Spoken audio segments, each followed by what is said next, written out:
Hi, everyone. Welcome to this week's The Current Temp. I am Joey Solopek, and we've got a big one today. Truth. Truth is absolutely fundamental, and not just to a functioning society, but to its stability, to its progress. Really, without a shared understanding of what is true, or at least a collective sort of commitment to seeking it, societies tend to fragment, become dysfunctional, and can even collapse. Truthfulness is the bedrock of trust between individuals. And listen, if people cannot rely on what other people say or they promise, relationships break down. We've seen this over and over. Even when institutions are seen as dishonest or manipulative, have you watched the news lately? Public trust erodes, leading to cynicism and disengagement.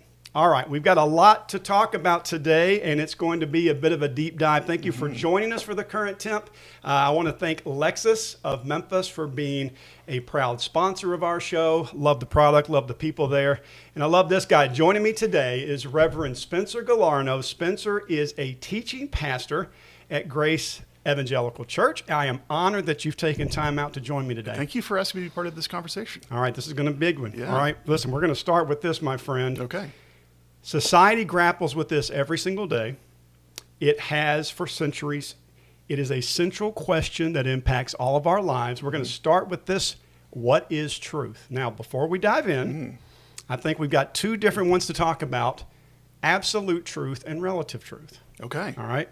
Absolute truth is a statement or belief that is true for all people at all times and in all situations. Relative truth is the idea that each individual determines what is true for themselves based on feelings, preferences, or experiences. Okay.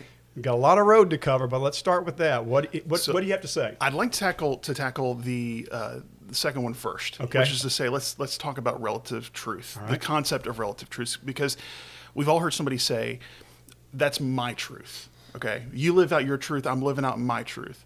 And I think we have to first consider whether that's really what someone believes. Because people say what somebody says is not what somebody means, and what somebody means is not necessarily what somebody believes. Okay? I'm following. All right. Okay, so, hey, you live out your truth, I live out my truth. Which, by the way, is one of my least favorite things people say. Right. But that really ends at the point that if somebody's going to say that and you agree upon those terms, but then they hurt your family. Right. Well, you crossed the line, right? And all of a sudden, what seemed to be fair play, you living out your truth, me living out mine, is no longer actually valid anymore. So what they said is not necessarily what they meant. And even if somebody meant, hey, you live out your truth, I live out my truth, it's not necessarily what they believe. Because where the rubber hits the road, if somebody comes to hurt my family, I'm going to say, look, no, I don't care what philosophical perspective you want to approach this from. You can't hurt my family. Right. That's really where the rubber meets the road. Go ahead. I keep going. Yeah. So I would push back against the idea that people actually live in this mode of relativism, or perspectivism is another way to put it. Let's take that relativism for a moment, and I want you to keep going on this, because what it really emphasizes is a person's personal lived experiences. Yes. So what do we do with that? Because that's how most people form their foundational truth, sort of their personal little bubble of what they think has happened. Well, I think people are trying to figure out what they should do, maybe what they shouldn't do, and a more refined way of talking about my truth or your truth is in the context of someone saying, look, doing this doesn't make me a bad person. And you see, I think that really pushes the conversation in the direction it needs to go. But define bad. Exactly. Because if you define good and bad based upon my own definition, and you define good and bad based on your own definition, we're back to the start. And no one actually lives like that. And so you end up in a position where you're just searching for how do we get down to real meaning in life, where we're not just doing what's right in our own eyes. And that was a position that the people have been in for thousands of years. Just since biblical times. Yeah, since biblical times. So let's dig into that for just a moment, because that really sets the stage for what we see around us all day, every day, right now, just in the United States. Everyone has their own personal beliefs that they think is the truth, but it's relative. So I think people are longing for some stable position. I don't think that perspectivism, that idea of a true relativism, is a stable position to live your life on. You can't have society that way, right? If you don't have certain unspoken rules, or even some, and you need spoken rules too, but certain rules that you live by and you agree on, you don't have society anymore. And so I think people look for, just broadly in culture, people are looking for a way to explain how to live life in a way that's grounded. And some people run to tech, okay? Because technology is really great about dealing with facts. And if all you understand truth to be is a reflection of fact, then technology would seem to be a great place to go to get some grounding. But the reality is, and I'd make the claim that facts are not all that there is to truth, because facts cannot carry within themselves meaning. Okay. If facts, let me put it this way, if facts were all that there was to truth, then we should be covered up in truth right now as a society. Right. Because no person in the history of the world has had the access to the information that you and I do right now through the internet. Okay, I'm going to give you a chance to wake that up while I say this. Speaking of technology and truth, I had a little discussion with AI today. I've been doing some work in different AI formats, exploring it, and AI told me today that yes, truth is fluid, especially in society, and it went on to say morality and ethics are highly fluid truths. That was the Gemini. Gemini is the new AI offering from Google. Yeah. Morality and ethics are highly fluid truths. It really speaks to me about the status of where we are today. That, to your point, if we can't come to a consensus of what's right and wrong, good and bad, if morality and ethics are highly fluid truths, where are we going? And you don't just have to ask an AI a question that's outright philosophical to be leaning upon the concept that you're looking to technology, including AI, as a source of truth. In the news, there have been all kinds of stories about people who are turning to AI for therapy. They're asking AI, chatbots, right? Whether it's Grok or any of the others that are available, they're turning to them and asking them, hey, how should I talk to my wife in this particular context? You see, that's a loaded question, right? Because we're dealing with a non-human. Exactly. And it can't tell you what's right and wrong. But that reflects a worldview where you think, well, it's simple. If truth is simply about having enough information, then AI is up to the job of defining truth. But if truth is something more than just fact, if truth points towards something that touches reality itself and actually means something, then technology can't get us over the finish line. I had this same discussion with a family member at a recent gathering. She started it by saying truth is relative to each person. And her point was we all have different experiences. And I said, now wait a minute. I said, if we're talking about absolute truth, that cannot be debated. I said, I held my phone out. I said, if I open my hand, Sure. the phone's going to drop to the ground. You can tell me it's going to float, but it's actually going to drop to the ground. I said, I think more of what you're talking about is opinion or perspective. Sure. And those have gotten confused with each other, where today people think my opinion and perspective is my truth and I can do whatever I want, which leads back to how dare someone else tell me what to do? And that's my original premise, is that that when somebody says that, they're really, think about it, what's the context in which somebody says, well, that's my truth? They're talking about actions, right? They're talking about behavior. It's not normally some metaphysical conversation. It's about what you do, not who you are. And you've got to move beyond simply trying to figure out, trying to justify particular actions to view something bigger than just that immediate context. You've got to be looking at something that's as big as this universe. If you're going to be getting at truth, something that is more than just based upon my own circumstances in life. We're digging down now into, and we're going to come back around to this in just a moment, is who gets to decide what these absolute truths are, and are Sure. they universal? And we'll talk about that in a moment. We're going to come back. What I want to go to now is how this slippery slope that we've been on for the past, you can throw in how many years, has made this phrase very common: fake news. You hear that everywhere you go, and formerly trusted venues are now seen as biased and possessing hidden agendas. Formats and vehicles we've previously believed in, we now shun. And I want to show you this graphic right here. Adults 55 plus with high trust in TV news, 32%. That's 55 plus. Only 32% of 55 and older have a high trust in TV news. Wow. If you go to 18 to 34, which is about to be the next exploding population, that drops to 15%. So let me recap that. 15% of 18 to 34-year-olds trust in news. Only 32% of 55 plus. So here we are with this lowering of our information sources, right? So I'm going to go from that to the next slide, which is this. This is still going with confidence in TV news, where people have historically gotten their information.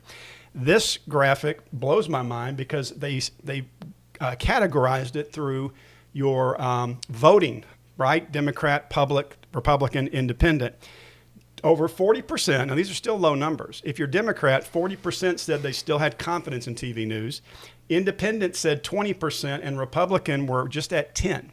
So what that alludes to is what we all really already know. We have a very liberal overall news agenda in the U.S. I was in the news for many years. I know that to be true.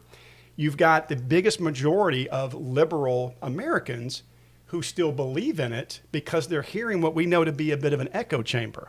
So, that to me is another concern, is that when we're seeking and vetting, which we don't do enough of, to get information, where do we go today? Because the traditional vehicles, the ones that were pillars in our community, are now disregarded completely by one half of the country. The other half likes it because it echoes what they already believe. Right, because you can't get around having to trust somebody. Okay. Right. As much as we would like to, at some point you're trusting someone, whether it's a reporter, unless you want to dedicate your life to hitting the road and verifying every possible news story that you read. You've got to trust somebody at some point. I'd say it'd be interesting to see the figures on that, the 18 to 34, because the new way to search, I don't know if you've done a Google search lately. What's at the top of the search?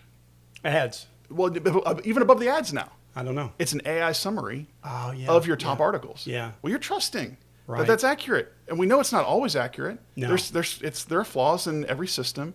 Well, but there's still that's the major leader in search technology now, is the zero-click search. That's where the tech companies want you to get to. It's a zero-click search. Define a zero-click search is that you type in your search request, and without clicking a link to take you to a website, you get the answer that you're looking for in the terms of an AI summary. So they're giving you what they are saying is their truth. Yes. But you're trusting someone. Right. And even though it's a different format, and maybe it is an inverse of the figures that you have on screen, you cannot get away from trusting someone at the end of the day. All right. I think that is setting the table for where we're going. So let's jump from that into social media, with algorithms that prioritize engagement over accuracy, to your exact point that you just made. We have created these echo chambers where we're really just exposed to what we really just already want to hear. We're not vetting out our sources enough and seeking out what is truth. I speak on this quite frequently. It's something that I dealt with in my life. Headlines in our scroll feed are designed as clickbait. They very rarely are accurate or have anything to do sometimes even with the article. They just need your eyes for 3 to 5 seconds so that somebody can get paid for it. That's a very dangerous road because we're on. It used to be that burying the lead was a flaw. Major. Right? That was a bad thing. And now it's championed. It is the way to go. And if you're not doing it, then you're getting left behind. Well, I may have said this here before. I've been a part of social media consultant groups back when I was in broadcast news, where we were taught to write a captivating headline to get somebody, because they said you've only got 3 words, maybe 5, so it better be bombastic enough to get them to stop and pause. If you're seeking that source you mentioned, I'll tell you the question I get now, Spencer, that I don't know how to answer as far as current news goes. People always agree with me when I have these conversations, and they say, but where do I go to get objective news? I don't have an answer for that. Yeah, it's a tough one. You've got it's a supreme irony that with more connection, it's actually harder work to get at real news and real truth. When it comes to we're just talking about facts here, right? Right. Let alone an opinion piece. We're getting closer to truth. That's an interpretation of what the facts mean, but it does show how hard it is to get to even in the realm of a conversation about what something means when we can't even agree upon what the facts of the situation are. Right. And I don't blame people for being confused or upset or infuriated or saying, I don't want to trust anybody. But once again, you can't really get away from the fact you got to trust somebody at some point, unless you want to go live on a desert island. Well, so what happens if we follow this road that we're on now, truth becomes untethered from any foundation. And that's kind of where I feel like we have found ourselves today, where everybody is saying, I'm my own truth. I'm going to follow my own truth. As a society, that does not ever work out well. No. It turns into something very strange, where technology no longer serves the purpose that it was originally created for. Aldous Huxley has this wonderful quote where he says he's quoting from the Gospel of Mark, and he says he's quoting Jesus, who says that the Sabbath was not made, or the man was not made for the Sabbath, but Sabbath for man. And he says, likewise, man is not made for technology. Technology is made for man. And when we forget that, things go topsy-turvy in both situations, and it's a very unhealthy relationship that we have. Well, it makes me very nervous. We've been talking about this a great deal where I work. We do a lot of research on companies and trends and what the economy is doing, and AI is, people do not realize how it's going to impact every part of your life, not just some, but all parts. There's a book I read recently, was by Neil Postman, and the book is called The Disappearance of Childhood. And you think, well, what's that have to do with technology? Well, in the course of this book, he looks at how the catalyst for childhood and its modern conception, right, as we know it, the idea that you grow and you have this, not just the age of being a child, but the identity of being a child who grows into an adult, it's largely shaped by the invention of the printing press. And I think Gutenberg was quoted as saying, when he first invented the printing press and realized the magnitude of it all, what has God wrought? Because he could not imagine, and he knew he couldn't imagine all the ways that it was going to affect society, but he knew it was going to rock society. And these things that we see as being so normal and so ordinary are actually the products of ideas that were baked into technology some 500, 600 years ago. And we can only imagine where the technology that's being birthed today will lead us. Well, you said something I think that is fascinating, and that is alluding to a zero-click search. Did I get that right? Yeah. How we are just handing over our I could say so many things. We're handing over our ability to think independently. We're handing over our outrage. We're handing over our opinions. And basically saying, I don't really want to, and that's one of to me, the dangers of AI. We're saying, do all this for me. Don't make me do any work. Don't make me look at it or think about it. Just tell me what the answer is. That is a terrible precedent. I mean, it turns information into a product, right? And it's not that you trust the person who's telling you X, Y, Z because you trust that person. It's simply a product that you consume, and maybe it confirms what you believe, and maybe it's right, maybe it's not. But at the end of the day, it's like any other product you'd buy in a store. I want everybody watching this to remember this. Spencer said something I think that was genius, which is we all have to trust someone. Who is that going to be? And that's something everybody should carry away from this. I think about this fracturing of our belief system. Mm-hmm. And oddly enough, we have seen an explosion of anxiety, broken relationships, societal fragmentation, a dip in marriage. Now we just cohabitate. We don't actually marry legally. Yeah. It seems like all these things feed each other. Any thoughts on that? I mean, takes my mind back to Proverbs chapter 14, where it says that there's a way that seems right to man, but its end is death. People have been trying to figure it out for a long time. But if your stopping point is simply the end of your own mind, you are not going to make it. I think you're doomed. Yeah. Well, okay. So now we're going to talk about a compass. And as many of you know, I believe in an absolute truth. Spencer does as well. And so for the Christian, for the believer, we know that there's a set of rights and wrongs. In other words, who said murder was bad? I mean, if we're going to talk about what is right and wrong, what's truth and what's not true, what is acceptable and what's not acceptable, who gets to make that decision?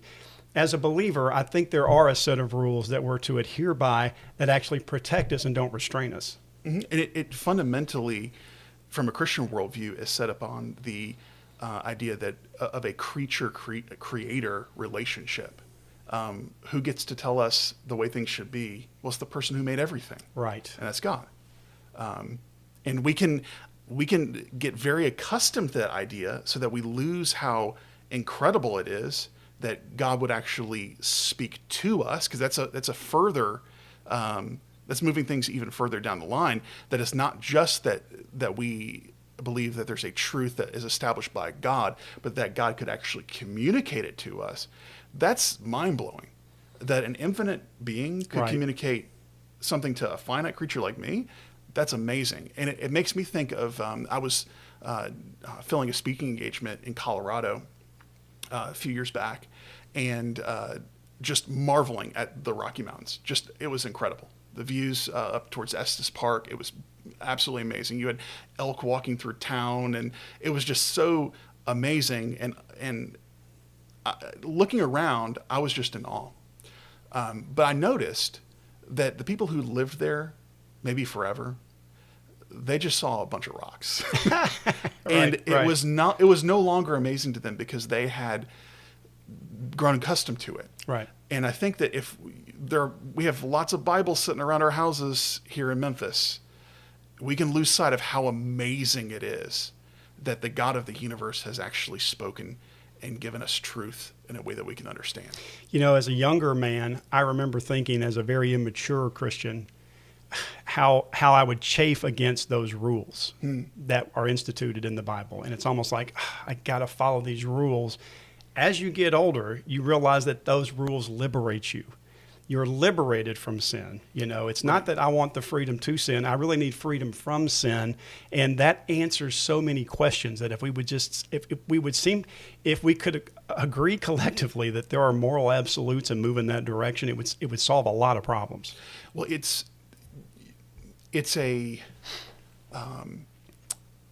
part of Jesus' ministry that he explained what the law was.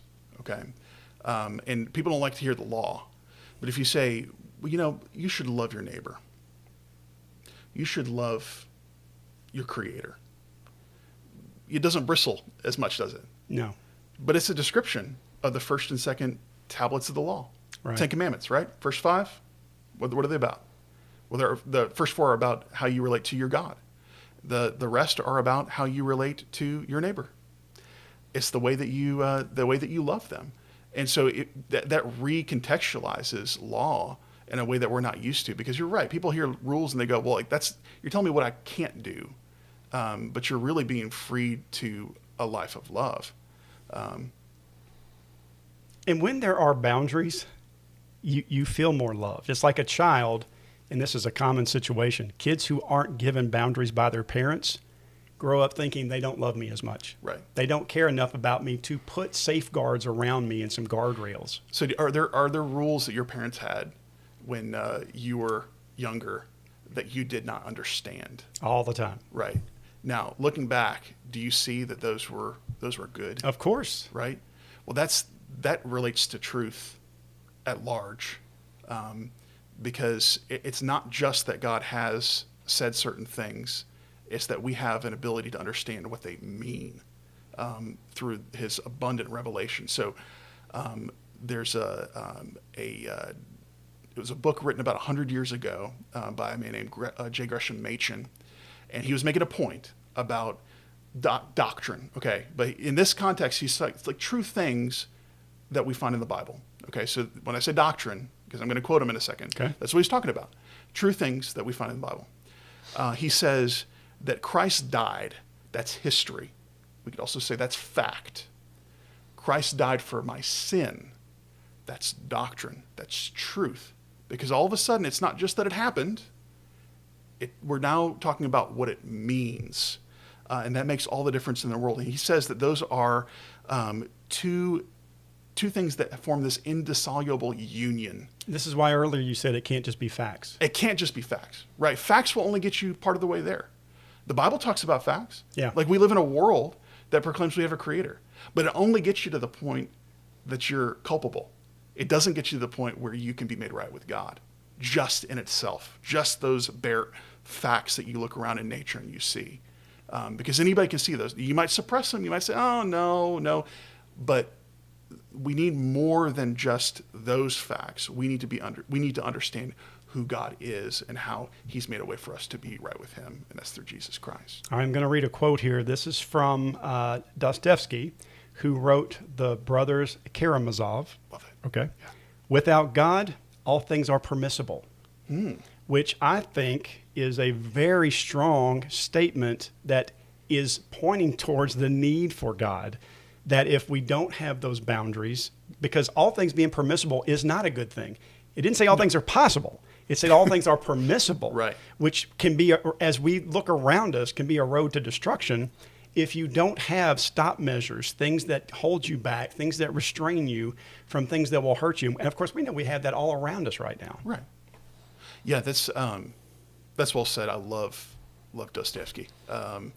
He's hilarious, by the way. I wish I was. Folks don't give him that much credit, but I think he's like Charles Dickens or something. It's funny. All right. Let me add this too, before you finish. Jeremiah 17:9.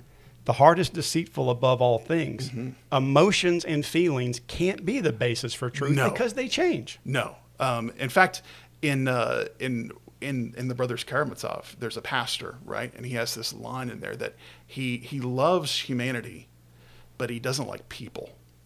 And that kind of lays bare that those feelings kind of tell on us, don't they? Yeah. That do you Is their fruit. Do you really? Right. Do you really love people if you can't stand to be in the same room with them? Right. And so those feelings are deceitful, but they can also expose us, expose our hearts. And sometimes what we really believe comes out in a heated moment. And we go, I didn't know that was in there. It's like, well, yeah, it was. But that's not a solid ground to build a life on. No, because we're fractured. And I say this all the time, that happiness does this like a mountain graph. Yes. But joy is here. Joy stays segmented and true and up here, because happiness is an emotion that comes and goes. Joy is something that you feel in your soul. And that's one of the reasons I'm so thankful. Personally, my eyes were open to truth, that I can see something stable to build things on. And it's not just an ideology. Christianity is not just about an ideology. It is about, it's centered around a person. So like Jesus makes a big claim, not just that he has truth, but he says that I am the way, the truth, the life. It's a big claim. It's a big claim. It makes people mad. It is. And he follows it up as if to double down. No man comes to the Father except through me. Right. I mean, he makes it very, very clear. But that's what Christianity is centered around, which is Christ, him crucified, and what that means, right? Not just as an historical fact. Anybody can agree to that who has some historical knowledge, but what it means. And he actually told us what it means. Well, one of my favorite phrases I thought that sort of wrap up everything we're talking about is John 8:32, and this was Jesus. The truth will set you free. Mm-hmm. And so if we dial down and we're digging and we're searching and the Spirit opens up our hearts and our eyes, all of a sudden we can see granite foundation. You've Right. got something to build your house upon that's not sand, and you're not on this ocean of uncertainty. You have been amazing in this. I know I got it a little warm in here, so I apologize. Anything we haven't covered that you want to add? Because Spencer is a brilliant mind, and we could go on really forever, but just any final thoughts? My goodness. Truth is just, I would hope that people would latch on to the idea that truth is more than just facts. We live in a world that edges towards scientism, this idea that you can reduce everything just to chemicals in your and my brain Right. at the end of the day, or just to particles bouncing around in a vacuum somewhere. And that will leave you very empty, because there's no way to get from that worldview to any sort of meaning. But if you've ever loved anyone, you understand innately that there's meaning to those relationships. There's meaning to life. Especially, I've got 2 kids. I see that there's meaning. There's something that is powerful about my relationship with my wife and my children. And it means more than just chemicals are firing in my brain. Mm-hmm. It's part of the way God's created. And he's told me what that means. And he's put these people in my life, and they mean something because of who he is. And that's just a small snippet of a small segment of my life, of how we might view truth as in fact impacting our life. But the point is to say that God's truth connects with reality in every facet of our lives. There's no area that it doesn't. And if you want to see what life is all about, go to God's word. He will not fail you. If you ask God to show you in his word truth, he'll do it for you. Hey, listen, I beautifully said. I want to close this up by saying Spencer and I both encourage you to seek truth. Our pastor says many times, don't just take my word for it. Seek it out and do your research and look into the word and see what it says. And if someone out there is watching who doesn't know truth, pray that God will show you truth. Start searching and ask for that to be revealed to you, so you can have a solid foundation to build upon in a world that is giving us so much bad information. All right, Spencer Gallarno, what a pleasure to have you here, my friend. I also want to thank Lexus again of Memphis for helping us with this show. Again, phenomenal people and an otherworldly product that I know lots of my family members love. And friends, we're glad that you're watching. If you have a question or a comment, I've been hearing from many of you. You can email us here at thecurrenttemp@gmail.com. It's available on Facebook, YouTube, and Spotify, and we appreciate you subscribing and telling your friends about it. I'm appreciative for my friendship with Spencer Gallarno, and let's go seek some truth. All right.